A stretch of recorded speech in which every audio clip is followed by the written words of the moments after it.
नमस्कार, बहुत स्वागत है आप सभी का। आपके साथ मैं पल्लवी रविंद्र सिंह। सावन चल रहा हो और बात हरियाली तीज की ना हो, ऐसा कैसे हो सकता है। आपको पता है साल 2026 में हरियाली तीज का यह पावन पर्व 15 अगस्त को मनाया जाएगा।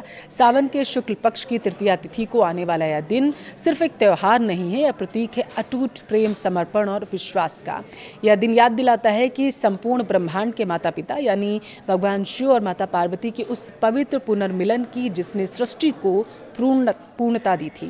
यह पर्व सुहागिन महिलाओं के लिए बहुत खास माना जाता है। इस दिन महिलाएं अपने पति की लंबी उम्र, उनके बेहतर स्वास्थ्य और खुशहाल दाम्पत्य जीवन के लिए निर्जला व्रत रखती हैं। वहीं अविवाहित कन्याएं भी भगवान शिव जैसा मनचाहा और योग्य पर पाने की कामना के साथ पूरे भक्ति भाव से इस व्रत का पालन करती हैं। लेकिन क्या आपने कभी सोचा कि हरियाली तीज के दिन ही या उत्सव क्यों मनाया जाता है? आइए चलते हैं उस पौराणिक कालखंड में जहां इस व्रत की नींव पड़ी थी। कथा के अनुसार माता सती ने अपने पिता राजा दक्ष के यज्ञ कुंड में अपने प्राणों की आहुति दी थी। इसके बाद भगवान शिव गहरे वैराग्य में चले गए। माता सती ने पर्वतराज हिमालय के घर पार्वती के रूप में जन्म लिया, पुनर्जन्म। पार्वती जी बचपन से ही जानती थी कि वे शिव की हैं और शिव उनके, लेकिन वैरागी शिव को पाना इतना आसान नहीं था। भगवान शिव को पति के रूप में पाने के लिए माता पार्वती ने घोर तपस्या की। उन्होंने राजमहलों की सुख सुविधाओं को त्यागा और बीहड़ जंगलों में चली गई। सालों तक, हजारों साल तक अन्न और जल का पूरी तरीके से त्याग किया। सर्दी, गर्मी, बरसात, प्रकृति के हर कठोर रूप को उन्होंने सहा और कहा कि रुक कर चलो। उनका ध्यान केवल क्योंकि ओम नमः शिवाय जप पर था। माता पार्वती के इस कड़े नियम और सच्ची निष्ठा ने तीनों लोकों को गुंजायमान कर दिया था। अंततः भगवान शिव का वैराग भी उस अटूट प्रेम और तप के आगे पिघल गया।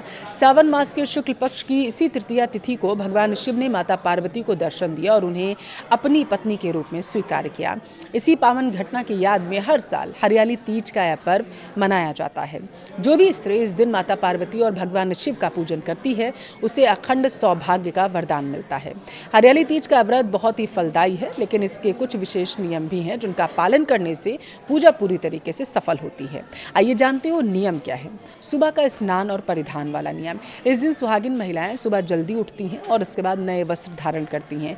हरे रंग का महत्व इसमें बेहद माना जाता है। सावन का देखिए प्रकृति का महीना है, इसलिए इस दिन हरे रंग का विशेष महत्व है। महिलाएं हरे रंग के कपड़े, हरी साड़ी, हाथों में हरी चूड़ियां ही पहनती हैं। हाथों में मेहंदी लगाना इस व्रत का एक बहुत ही अभिन्न और शुभ हिस्सा माना जाता है।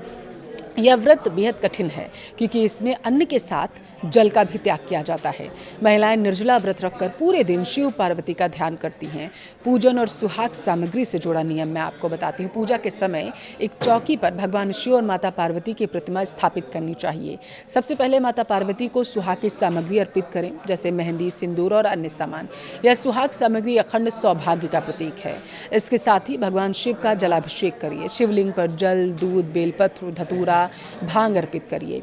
पूजा संपन्न करने के बाद शिव पार्वती के मिलन की कथा यानी हरियाली तीज कथा जो मैंने अभी आपको बताई, वो सुनिए।